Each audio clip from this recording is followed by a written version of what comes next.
Well, thank you, and welcome to my talk on living with ADHD in Infosec. And obviously, this is a very personal talk, and I do it to raise awareness about what ADHD is, what it really is, and also, of course, to break down taboos. Because if you don't speak about it, then things won't stop being a taboo, really. If you look at the illustration, this is very much, to me, it's very much how I feel like having ADHD, because those are bees that are buzzing around your head all the time, and they're really taking away all the focus from all the thoughts that all the good thoughts or at least the useful thoughts that should have been there, but they're not. So instead, I'm living with that most of the time.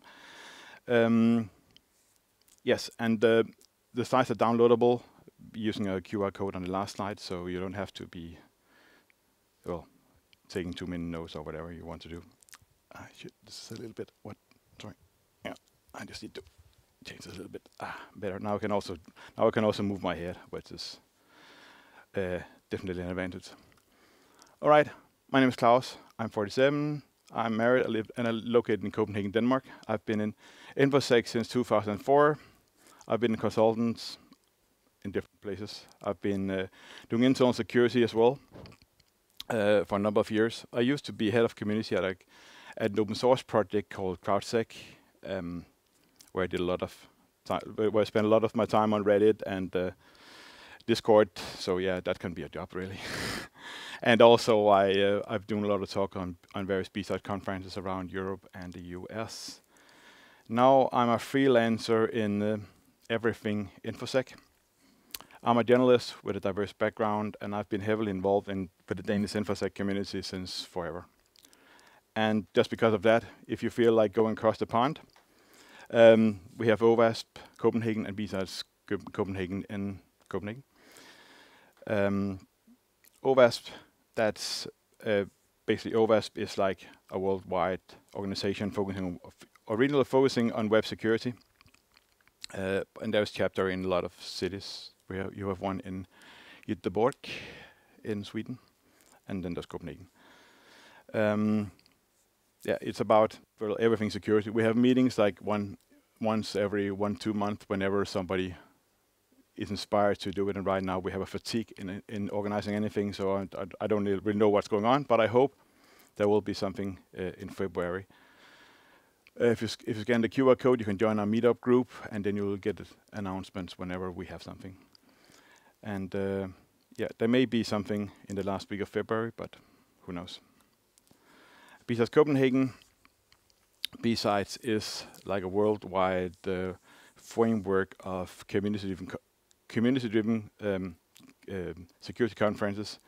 I founded it in 2019 along with a friend.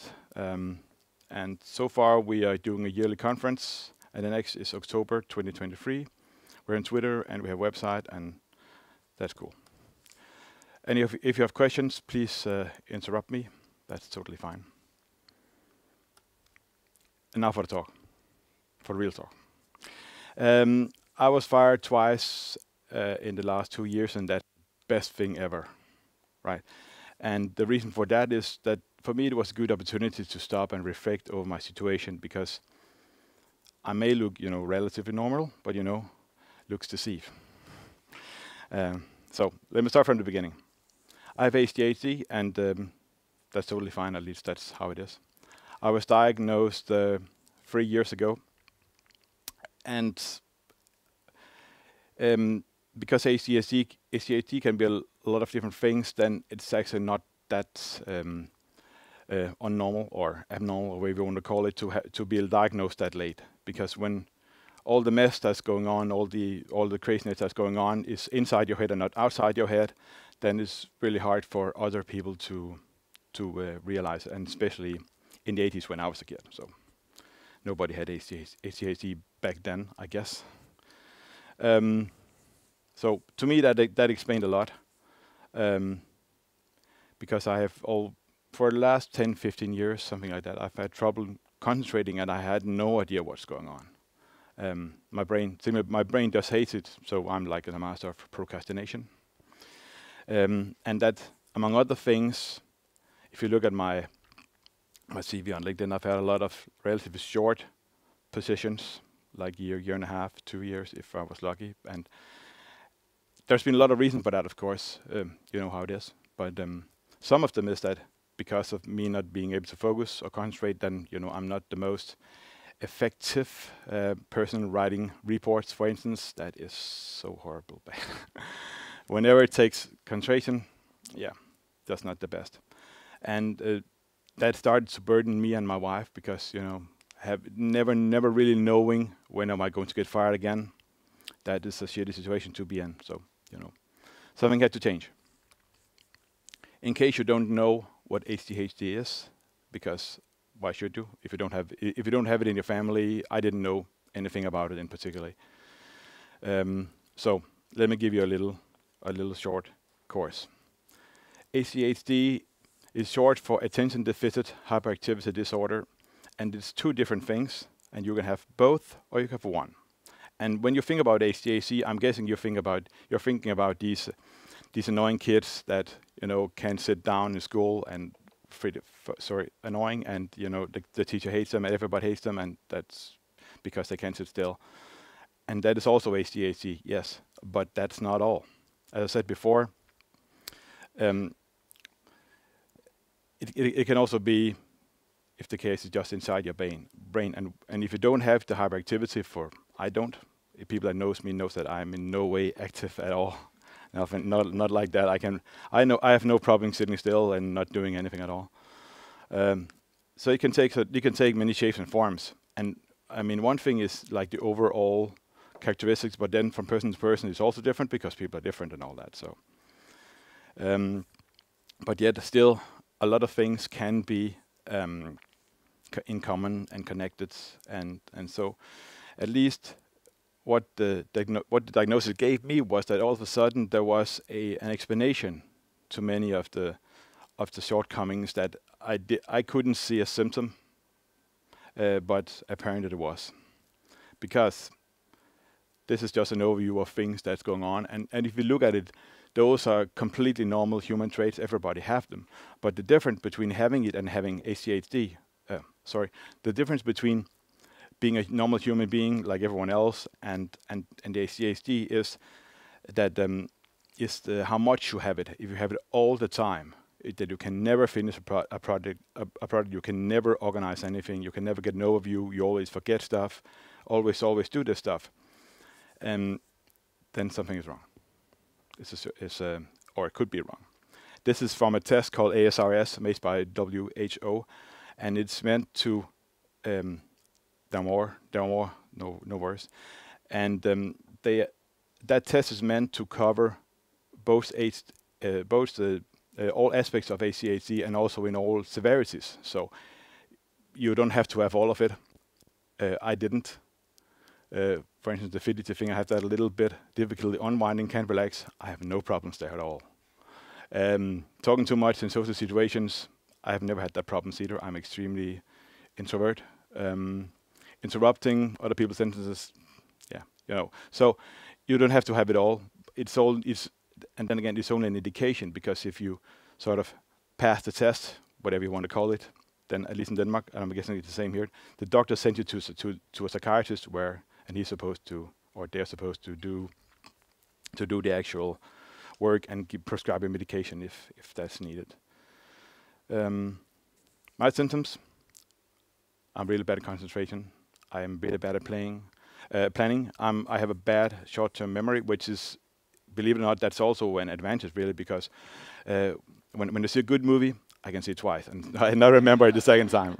I really like crime movies and crime stuff. And my wife, she's the complete opposite. She remembers everything, but her bad.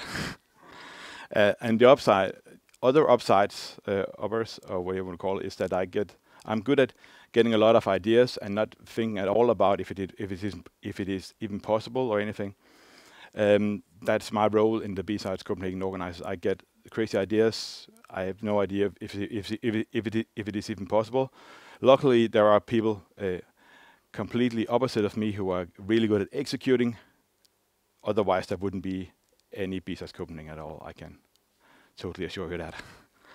Um, and also, I don't overthink things before jumping right in. For instance, I'm I'm a freelancer. I have no idea if I'll ever get a job. I hope I will, but I just did it because I had to, right? I didn't really see any other possibility. So yeah, I'm also really good at taking one idea from one context and putting into another. So it's not all bad. So if you want to if you want to try for yourself, there is a link to an online test, and as I said, you can see it before, or you can see it later if you want to download the slides. One important thing that I've been thinking a lot about since I got the diagnosis is that I am not ADHD. I have ADHD, and the difference with that, between those two things, is that ADHD can never be an excuse for behaving badly. It doesn't mean that if you have ADHD and you're not good at concentrating, that doesn't mean that cannot be changed. That doesn't mean that you can't do anything to help or mitigate or whatever, or help yourself in whatever situation you have problems coping with. But the good thing about knowing is that then you can actually mitigate, and that's good.